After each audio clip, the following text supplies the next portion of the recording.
everybody, it's Robert F. Kennedy Jr. here, and I cannot tell you how happy I am to be able to have this opportunity to talk to thousands of citizens in 15 countries on all the continents in the world who have come together today to protest this coup d'etat by big data, by big telecom, by big tech, by the big oil and chemical companies, and by this global public health cartel led by Bill Gates and the WHO that now amounts to $2 trillion and wants to magnify and amplify its wealth and its power over our lives, over our liberties, that wants to subvert our democracies, that want to destroy our sovereignty and our control over our lives and our children's health.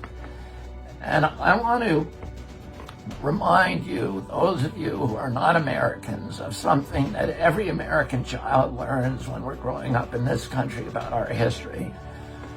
During the Great Depression, Franklin Roosevelt, who was one of the greatest presidents in American history, said to the American people, the only thing that we have to fear is fear itself. And we grow up hearing that, but people don't really understand what it means. But it was a very, very profound warning by Roosevelt, because he saw what the Great Depression was doing in Eastern Europe, in Italy, in Germany, and Spain, where that crisis was turning people towards fascism. In the Eastern countries, where the same crisis was turning citizens and governments towards communism, and also causing the collapse of governments all over the world. And in our country, in the United States, it's hard for people to remember today that almost a third of the people in our country were completely disillusioned with capitalism and wanted to turn to communism, and another third wanted to turn to fascism. And Franklin Roosevelt wanted to preserve our country for democracy, for free market capitalism, for civil rights, and to preserve our Constitution. And he recognized that the weapon of authoritarian control was going to be fear. And when I spoke a few weeks ago in Berlin, I reminded the people of Germany of a very famous story that happened during the Nuremberg trials after World War II, when Hitler's closest lieutenant, the head of the Luftwaffe, Hermann Goering, was asked by one of the prosecutors, how did you get the German people? The German people are the most educated people in the world. They were some of the most tolerant people in the world. The Weimar Republic was one of the strongest democracies in the world. How did you take these people who were so well educated and so awakened and so tolerant and turn them into obedient slaves who committed some of the worst atrocities in human history? And Goering said, oh, that's a simple thing. And any of you can look up his quote, and I urge you to do so. And he said, and it works not just in a fascist government, but it works in a democracy, in a monarchy, in a communist government, in any government that you want. The job of the government is to put the people in fear. And if you can keep them in fear, you can get them to do anything that you want them to do, that they will turn into sheep. And there's a famous book by Naomi Klein that all of us should read called Disaster Capitalism. And that book shows, it's a historical chronology of all of the times during American history and the history of the world during the Great Depression, and during the financial collapse in 2008, during the financial collapse in Chile, for example, in 1973, during the time of the World Trade Center bombing, that authoritarian elements in a society and large corporations and wealthy plutocrats and oligarchs, wealthy families and individuals use crises to shift wealth upward, to obliterate the middle classes of those countries, and to clamp down totalitarian controls.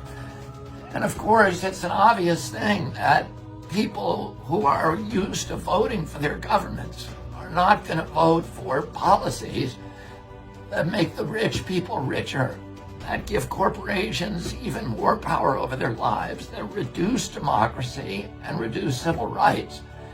These are not good vessels for populism. In order to transform the government so that it will reward the rich with even more wealth, the people who want to do that in the large corporations, who want to orchestrate that kind of change, have to get rid of the civil rights. And the first civil right that they begin with is freedom of speech.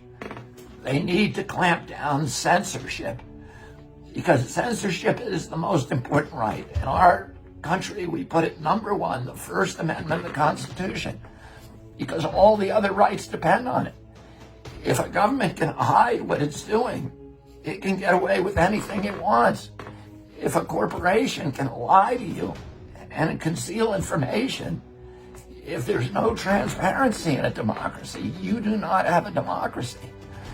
Oh, if you want to get rid of all the other rights, like freedom of assembly, which you are exercising today, some of you are exercising at great threats. Some of you will suffer. Some of you will be jailed. Some of you will suffer injuries. But that is a basic right.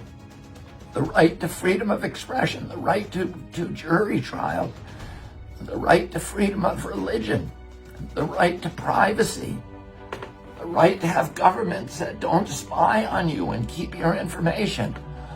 All of those other rights can only be subverted if they begin by imposing censorship, by being able to silence people who want to speak.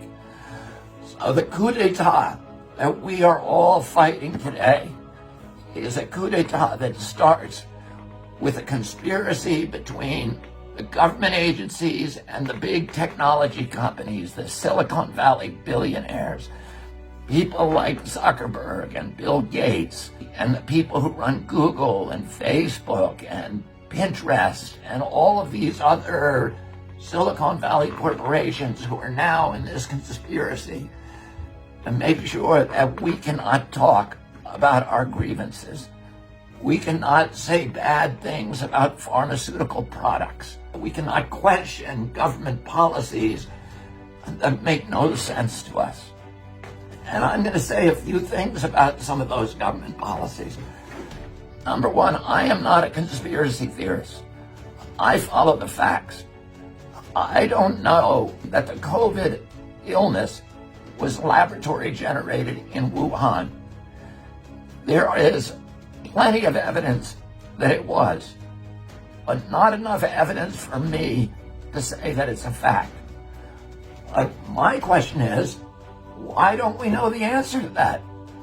Why is Tony Fauci not being asked that question? Why is President Trump not launching an investigation? Or President Xi or the presidents of any of these countries saying, where did this come from? Because we need to know that. The global citizens, this is the worst calamity in history. And nobody seems curious about where this actually comes from. We know it didn't come from a bat in the wet market in Wuhan. And that story was a fable that it now has no basis, in fact. And we have Nobel laureates, and we have large institutions and investigative agencies and prosecutorial agencies are saying, we think it came from the Wuhan lab, and we think that it may have come from studies that were funded by Bill Gates and Tony Fauci. I don't know if this is true. Why are our government officials not asking that as the number one question? Why, instead of sending their police to suppress dissent, are they not sending the police to question people who may know the answer to that question? There are many other questions that I'd like to know the answer. Questions about masks. I'm very willing to accept if the masks work, and I want to wear them. If they're going to protect other people from transmissibility, then I want to wear them. But the studies that I've seen indicate that they do not work against viral transmission for the most part. There's some that say they may work under limited circumstances. What I don't want to be told is they work and you're going to wear them and you better not ask questions about it. Most Americans and most of the people on this planet, we want leadership, but we don't want bullying. And we know the difference between bullying and leadership. We want to know the truth about hydroxychloroquine. We want to know why are we spending $18 billion on vaccines and only $1.4 billion on therapeutic drugs. What is the sense of that? There are many, many other questions that we in a democracy have a right to have answered without being called conspiracy theorists, without being vilified as being inconsiderate or being bad citizens. Everybody who's part of these demonstrations are people who are striving with their lives to become good citizens. Now, let me tell you what we need to do to win this battle. The only way we can win it is with democracy. We need to fight to get our democracy back, to reclaim our democracy from these villains who are stealing it from us. And you notice the people who are getting richest from this quarantine are the same people who are censoring criticism of the quarantine. Who is becoming the richest? Jeffrey Bezos. $83 billion he's made. And he owns Amazon, and he is censoring books that criticize the quarantine. Zuckerberg, who owns Facebook, who's made tens of billions of dollars by this quarantine. And he is censoring information that is critical of the quarantine. He censors my Instagram. He censors my Facebook. My Twitter page is also censored. And all of these people are the people who are making billions of dollars on the quarantine. And what I want to know is a simple question. Is the quarantine actually effective? You know, we've had plenty of pandemics in the past. In 1969, we had a Hong Kong flu pandemic that killed 100,000 people in the United States. It's the equivalent of 200,000 people today. That's the same number of people who are being killed by coronavirus. Did we go into lockdown? No. Did we wear masks? No. We went to Woodstock. We went to the Democratic Convention in Chicago and had huge crowds of people. Nobody was told to lock down and don't see your girlfriend and wear a mask and don't go out of your house and shut down your business and bankrupt every business in the country. Last year, there were 1.6 million people in the world who died from tuberculosis.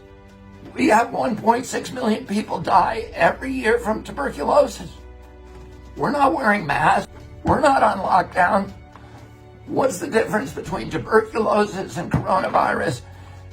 Tuberculosis has a vaccine, and the vaccine cost about $3.